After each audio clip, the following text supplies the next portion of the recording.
Hey guys, in this tutorial I'm going to show you how to turn off Do Not Disturb on iPhone.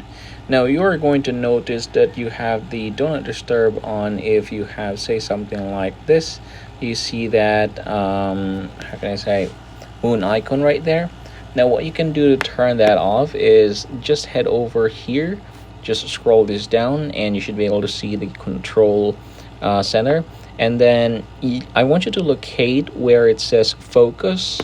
If you are not seeing that one, then we are going to add it. So head over to this plus sign right here and then click add a control, and then from here in the top go ahead and type here focus.